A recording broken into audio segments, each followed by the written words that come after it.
성부와 성자와 성령의 이름으로 하나이다. 한 주간도 부활하신 주님의 평화가 여러분과 함께 하셨으리라고 믿습니다. 여러분의 기도와 수고가 하느님께 상달되어서 은총으로 보답해 주시기를 주님의 이름으로 축원합니다. 우리는 언어가 우리의 삶의 모든 것을 설명할 수 없다는 것을 잘 알고 있습니다. 말로 표현하지 못하는 것들이 많죠. 말로 다 설명할 수 없는 것들이 많이 있습니다. 그런데 반대로 말로 다 서술하지 않아도 이해되는 것들이 있죠. 언어나 글 너머에 있는 그 무언가를 함께 느낄 때 그렇게 된다고 할 수 있습니다. 제가 이제 한 달가량 우리 샤샤하고 같이 지내지 않았습니까? 샤샤가 한국말을 할 줄 알까요? 모를까요? 모릅니다. 제가 말레이시아어를 할 줄 알까요? 모를까요? 그럼 둘이 어떻게 소통해야 될까요? 밥 먹었어? 이렇게 소통해야 되겠죠? 그리고 금요일부터는 야곱 신부님과 실비아 사모님이 오셔가지고 함께 지내고 있습니다. 그분들과 지내기 위해서는 소통하는 것이 필수적이죠. 시간 약속을 잡고 어떻게 상황이 어떻게 되었나 알아보기 위해서는 어쨌든 반드시 소통을 해야 됩니다. 그런데 우리 같은 경우에는 매일 영어를 사용하지 않기 때문에 대부분 그 영어가 머릿속에서만 머물러 있습니다. 입으로 안 나오죠. 그래서 hello, good morning 하고 나서부터는 할 말이 없습니다. 서로 하하하하하 웃고 끝나죠. 그런데 영어를 잘 하지 못해도 이 외국인들이 참 저를 좋아하는 것 같습니다. 제가 유창한 영어를 구사해서가 아니라 예를 들면 이런 거죠. 아침을 구수하게 이렇게 누룽지를 팔팔팔 끓입니다. 한 그릇 예쁘게 담아가지고 딱 넣고 또 김치도 예쁘게 이렇게 해가지고 딱 넣고 같이 둘이 누룽지를 먹고 나서 먹을 때는 중간중간에 맛있냐고 물어봐야 될 거 아니에요? 맛있냐고 물어보죠. 그러면 뭐 이렇게 대답을 합니다. 한 그릇을 다 먹고 그런 다음에 우리 한국 사람들의 루틴은 아침밥 먹고 또 뭐 먹어야 되죠? 뭐? 커피 마셔야 될 거예요. 그래서 믹스 커피 타주기보다는 우아하게 커피 갈아가지고 탁 내려서 물을 쫙 내립니다. 그래서 2분 잔에다가 컵받침 탁 해가지고 탁 주죠. 그래서 서로 같이 앉아서 커피를 탁 마십니다. 그리고 뭐라고 얘기해야 될까요? 맛있니? 라고 물어봐야죠. 그런데 그거를 물어보기가 그러니까 그냥 한 잔 딱 마시고 이렇게 얘기합니다. 그러면 샤샤가 한 잔 딱 마시고 이렇게 대답을 합니다. 그게 무슨 말이에요? 맛있니? 괜찮아? 그럼 샤샤는 어떻게 대답하는 겁니까? 괜찮아. 맛있어. 이렇게 대답하는 거죠. 제가 지금 영어를 했습니까? 안 했습니까? 안 했죠. 그런데 알아듣습니다. 예를 들어서 이런 거죠. 우리 삶에는 이렇게 말이나 글로 표현해서 설명하거나 그렇지 설명하지 않아도 되는 것들이 많이 있습니다. 그런데 우리가 그렇게 소통할 수 있었던 중간의 매개체는 뭐냐면 커피를 함께 마셨다고 하는 행동이죠. 그것을 다른 말로 하면 같이 커피를 마셨다고 하는 체험이 있었기 때문에 서로 말을 하지 않아도 그 커피 맛이 어떻다고 하는 것을 알아들을 수 있었다고 하는 겁니다. 굳이 말로 설명하지 않아도 되는 어떤 체험들이 존재한다고 하는 것이죠. 오늘 복음은 바로 이 사건에 대해서 이야기하고 있습니다. 오늘 복음은 엠마오로 향하던 제자들의 이야기입니다. 그들이 한참 걸어가고 있을 때 낯선 사람이 그들과 함께 나란히 걷습니다. 그런데 그분이 주님이신 줄을 그들은 알아보지 못했다고 하는 것이죠. 그 엠마오로 가던 두 제자는 불과 며칠 전만 해도 예수님께 희망을 걸고 있었습니다. 이스라엘을 로마의 압제에서 구원해 주시고 해방시켜 주실 분이라고 하는 희망, 그리고 그들의 삶이 이제 변화될 거라고 하는 희망, 이런 것들이 예수님과 함께 있을 때 그들에게 있었습니다. 그런데 다 물거품이 되었습니다. 왜 그렇죠? 예수님이 무참히 처형당하셨기 때문에 그렇습니다. 벌써 사흘이나 지났습니다. 그들은 예수님이 메시아가 아니었나 봐 라고 하는 결론을 내리고 함께 다락방에 그 방에 모여가지고 둘둘둘둘 떨고 있기보다는 그냥 자신의 그 희망과 꿈을 산산조각 내버렸던 그 예루살렘으로부터 멀어지고 싶었을 겁니다. 그래서 그들은 열심히 엠마오를 향해서 걸어갔다고 하는 것이죠. 걸어가면서 그냥 걸어간 게 아니라 이야기를 나누면서 토론을 하고 있습니다. 이때 길을 걸으면서 무슨 얘기들을 그렇게 하고 있는가? 라고 낯선 사람이 말을 건네옵니다. 아마 제가 이 말씀을 읽으면서 추측하건대 그 다음 대답은 제자들이 좀 짜증 섞인 대답을 했을 거라고 예상이 됩니다. 아니, 예루살렘에 머물렀던 사람으로서 요새 며칠 동안 거기에서 일어난 일을 모르다니 그런 사람이 당신 말고 또 어디 있습니까? 아마 이렇게 대답했을 거라고 하는 생각이 들죠. 그 낯선 이는 또다시 묻습니다. 그러니까 무슨 일일까? 라고 묻죠. 그러니 그때부터 엠마오로 가던 두 제자가 나사렛 사람 예수에 관한 일이요 하면서 그 일말의 중요한 주제들을 이야기하기 시작합니다. 그분은 하느님과 모든 백성들 앞에서 그 하신 일과 말씀의 큰 능력을 보이신 예언자였습니다. 그런데 대사제들과 우리 백성의 지도자들이 그분을 관원에 넘겨가지고 사형 선고를 받아서 십자가형을 당하게 하였습니다. 우리는 그분이야말로 이스라엘을 구원해 주실 분이라는 희망을 걸고 있었습니다. 그러나 그분은 이미 처형을 당하셨고 더구나 그 일이 있은 지도 벌써 사흘 때나 됩니다. 그런데 우리 몇몇 여인이 우리를 깜짝 놀라게 하였습니다. 그들이 새벽에 무덤을 찾아가 보았더니 그분의 시체가 없어졌더랍니다. 그뿐만 아니라 천사가 나타나서 그분은 살아계시다고 일러주더라는 것이었습니다. 그래서 우리 동료 몇몇이 무덤에 가보았더니 과연 그 여자들의 말대로 그분은 보지 못했습니다. 라고 그간에 있었던 가장 중요한 핵심의 사건을 해서 그 낯선이에게 말해주고 있는 것이죠. 그 이야기를 가만히 듣고 있었던 그 낯선이는 이렇게 얘기합니다. 당신들은 참 어리석군요. 예언자들이 말한 모든 것을 그렇게도 믿기가 어렵습니까? 그리스도는 영광을 차지하기 전에 그런 고난을 겪어야 하는 것 아닙니까? 라고 대답합니다. 그리고 나서 그들의 잘못된 지식과 희망을 바로 잡아주기 시작합니다. 그래서 성서에 나타난 예수 그리스도에 대한 증언을 아주 조목조목 구체적으로 그들에게 전해주기 시작하죠.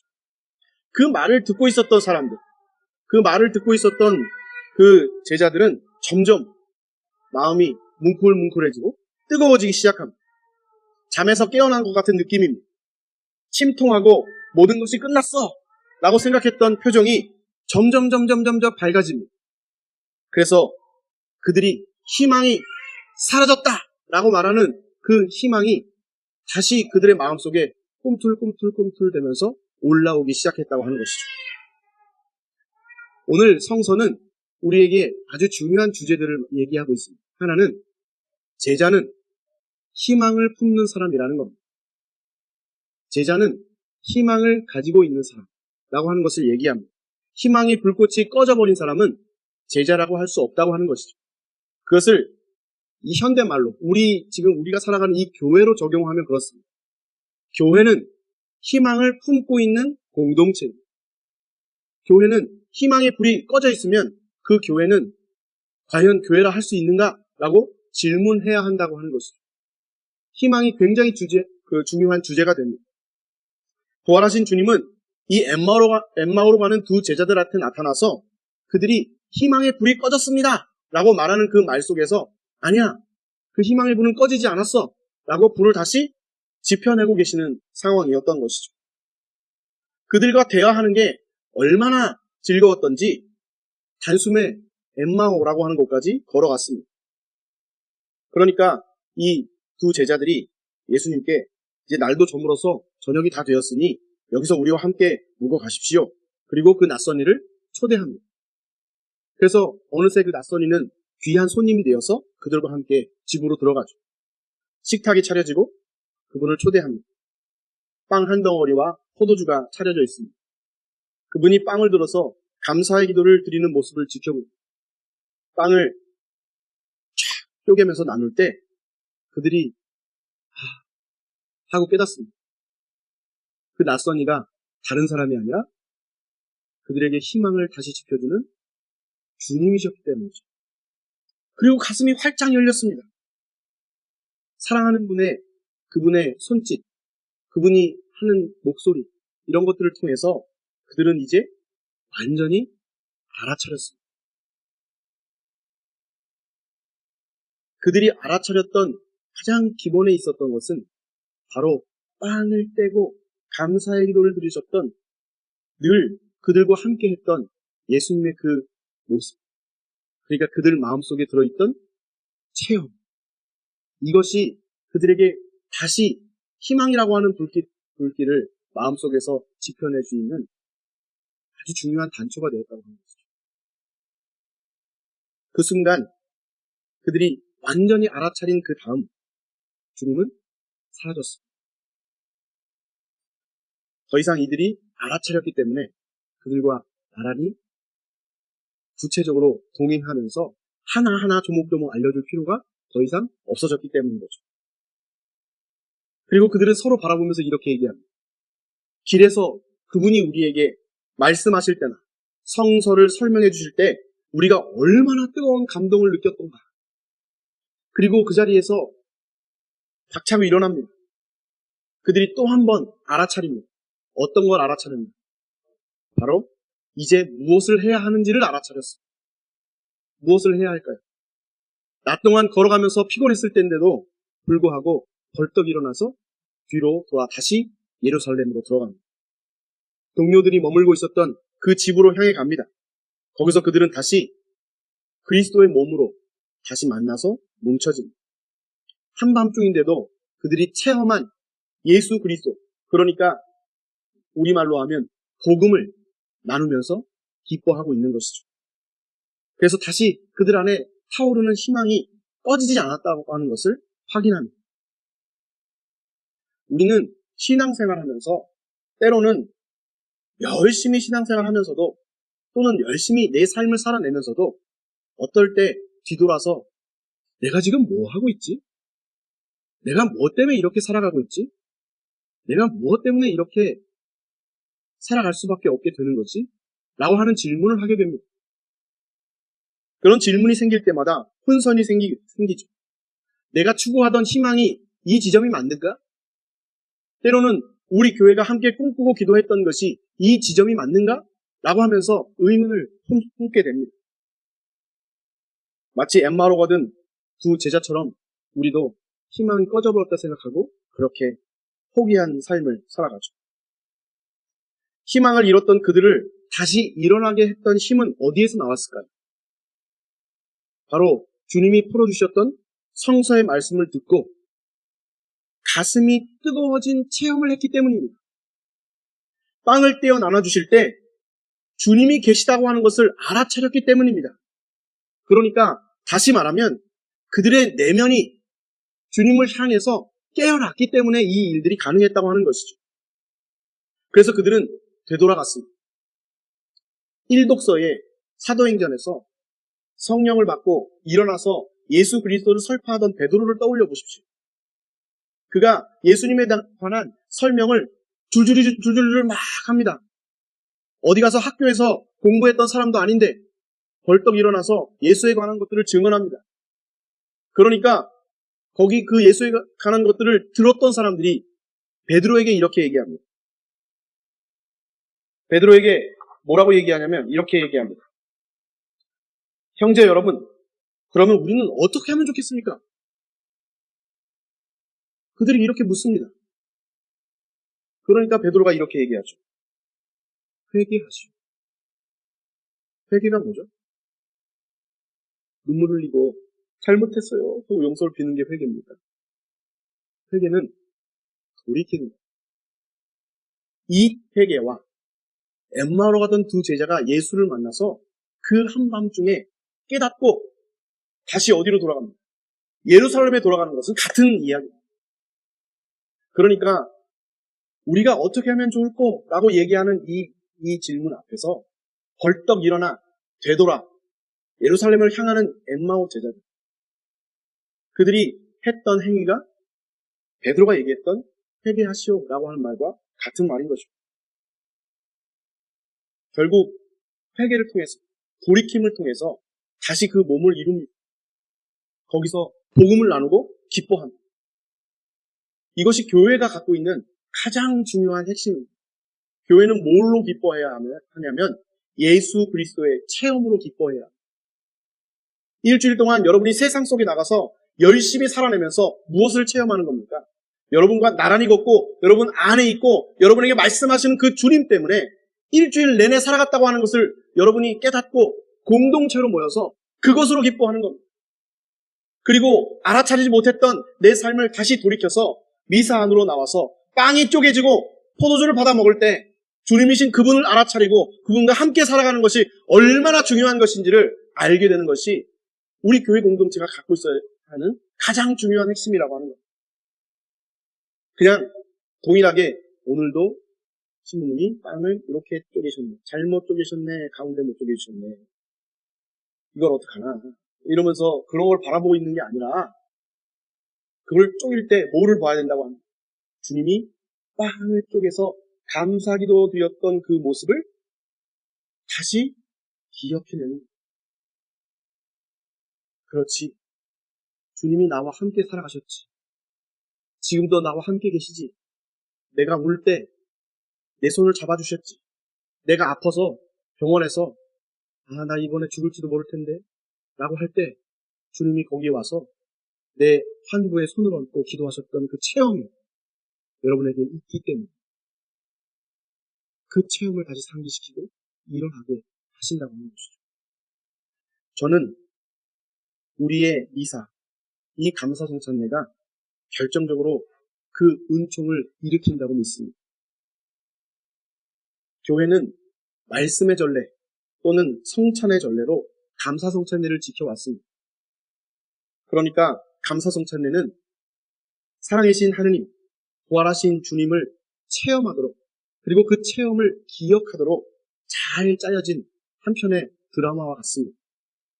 그래서 이 미사 안에서 우리는 그 미사를 함께 봉헌하는 우리는 바로 엠마오로 향하던 두 제자가 되는 것입니다. 세상에 살아가면서 희망을 잃고 낙담하고 또 실패하고 넘어졌던 그런 기억들을 가지고 성당에 올라와서 기도를 통해서 성가를 통해서 말씀을 통해서 가슴이 뜨거워진 것을 다시 한번 체험하는 것이죠. 또 선포되어지는 이 설교 말씀을 들으면서 잊었던 것을 다시 상기합니다. 그리고 우리를 상징하는 빵과 포도주로 감사를 드리고 빵이 쪼개질 때 문이 열려서 우리 안에 늘 현존하셨던 주님을 다시 한번 알아차립니다. 그리고 새로운 결심으로 제단 앞에 걸어 나오죠. 그래서 그것을 나누어 먹는 성체와 보혈을 통해서 사랑의 은총의 실체를 체험하고 경험하게 되는 것이죠. 그래서 우리는 그렇게 다시 한번 희망을 품고 일어납니다. 세상을 이길 수 있어. 세상에서도 넘어져도 다시 일어날 수 있어. 내가 흘리는 눈물이 평생 흘려야 하는 눈물이 아니라 그 눈물을 닦고 다시 기쁨으로 바꿔주실 분이 내 삶에 계셔 라고 하는 확신을 가지고 다시 희망에 찬 모습으로 세상으로 나가게 되는 것이죠. 이것이 우리 미사 안에 가득 차 있습니다.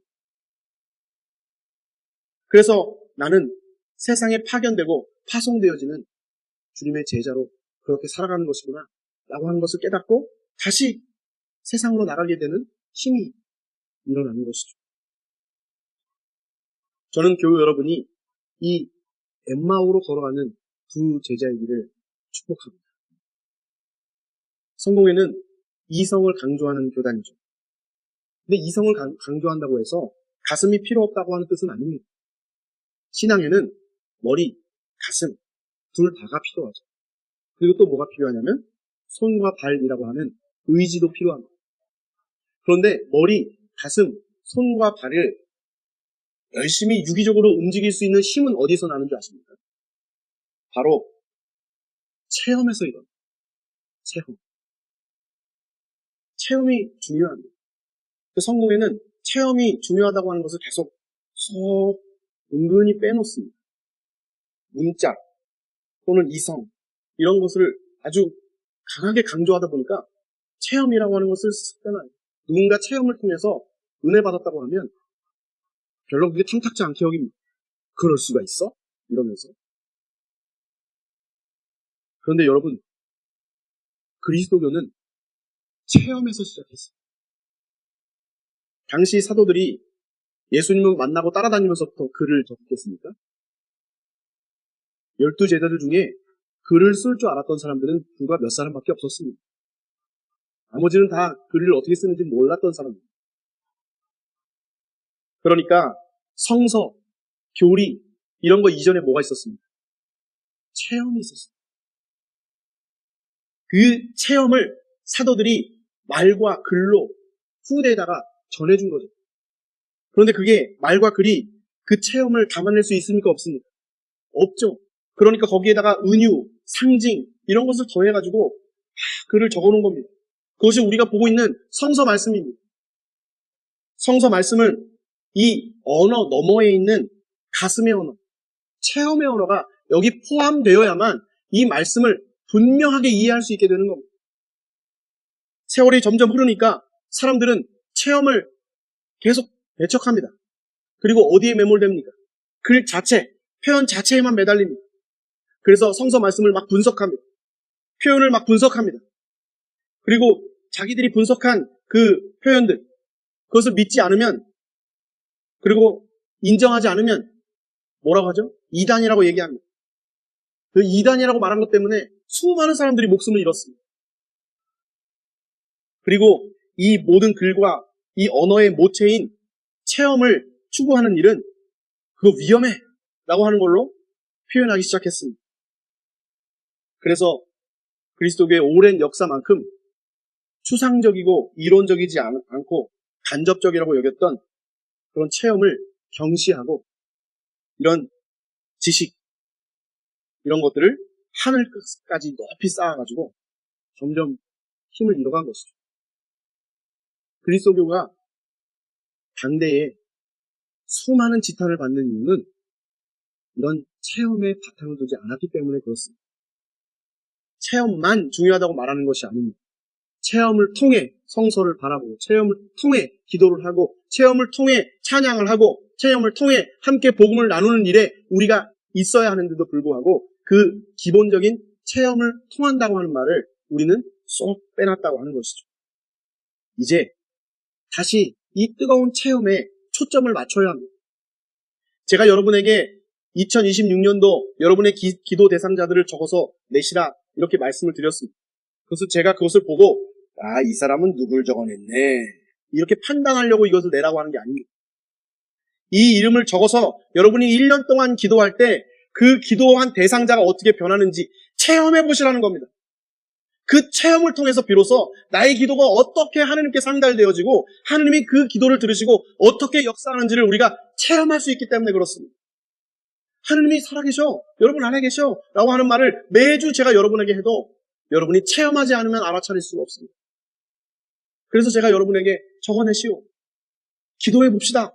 함께 그 사람을 놓고 기도해서 그 사람이 어떻게 변화되는지를 한번 발견해 봅시다. 이 얘기를 하고 있는 것이죠. 그러니까 내야 돼요, 안 내야 돼요?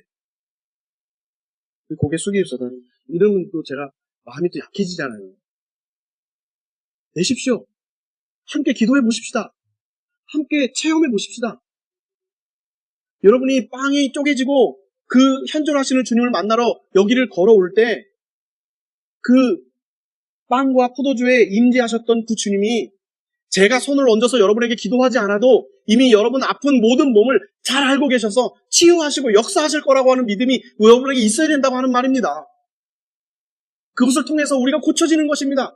우리가 변화되는 것이고 그 주님이 우리와 일치를 이루게 되시는 겁니다. 그 힘으로 세상을 살아가게 되는 것이죠. 이 체험이 우리 눈을 열리게 하고 귀가 열리게 하고 피부가 열리게 하고 가슴이 열리게 해서 주님과 함께 살도록 우리에게 힘을 내게 하는 원동력이 된다고 하는 것이죠. 믿으십니까? 우리 이제 은총을 밖에서 구하지 마십시오. 이 은총은 어디 있냐면 여러분 한가운데 여러분이 체험하신 그리스도께서 주셨던 그 은총이 있습니다. 이미 있습니다. 우리는 그것을 확인할 뿐입니다. 그래서 여러분이 미사를 드릴 때, 성서를 읽을 때, 복음이 선포되어질 때, 설교 말씀이 울려 퍼질 때, 우리가 성가를 열심히 부를 때 그 안에서 하나님께서 우리에게 말씀하시는 그 음성을 매번 늘 듣게 되는 은총이 우리 안에 일어났으면 좋겠습니다. 힘없이 성가 부르라고 했더니 나유간대리자 불러 보자 이렇게 부르는 게 아니라 우리가 왜 멸루관을 드려야 하는지, 왜 기도를 해야 하는지, 왜 성가를 그렇게 은혜롭게 바쳐야 하는지, 내가 왜 반주를 하고 있고, 내가 왜 성가대를 하고 있고, 내가 왜 봉사를 하고 있는지 나를 돌이키사 나를 살리셨고 나와 함께 계시는 주님이 우리 안에 이미 살아 역사하시기에 그래서 하는 겁니다. 그래서 우리는 엠마오의 두 제자가 되는 것이죠. 여러분 알아차리십시오. 이미 여러분 안에 주님이 계십니다. 이미 역사하고 이미 우리 안에서 활동하고 계십니다. 못 알아차리는 것은 엠마오로 향했던 제자들처럼 곁에 계심에도 못 알아차렸던 것이고 빵을 들어 주님인지 알아본 다음에는 그들이 다시 그리스도의 몸이 되었습니다. 이 사실을 기억하는 것은 중요하죠. 여러분에게 다시 한번 뜨거운 체험이 일어나기를 바랍니다. 세상에서 그 체험을 가지고 주님과 더불어서 그렇게 살아갈 수 있기를 바랍니다. 우리 모두가 이 뜨거움을 어찌할 바 몰라서 교회뿐만이 아니라 세상에 여러분의 뜨거움을 가지고 가서 세상의 차가운 온도를 높이시는 귀한 은총이 여러분 안에 일어나기를 주님의 이름으로 축원합니다. 그게 우리 교회이길 바라고 여러분의 삶의 일기를 바랍니다. 우리는 그렇게 부르심을 받은 사람이고 우리는 그렇게 엠마오의 제자가 되어서 비록 실패하고 넘어지고 희망이 꺼져버린 것 같은 길을 걸어갈 때 주님은 다시 우리에게 오셔서 우리로 하여금 돌이키게 하시고 다시 희망을 품게 하신다고 하는 이 말씀을 기억하면서 다시 한번 뜨겁게 살아내시는 여러분 모두가 되시기를 주님의 이름으로 축원합니다. 성부와 성자와 성령의 이름으로 하였나이다.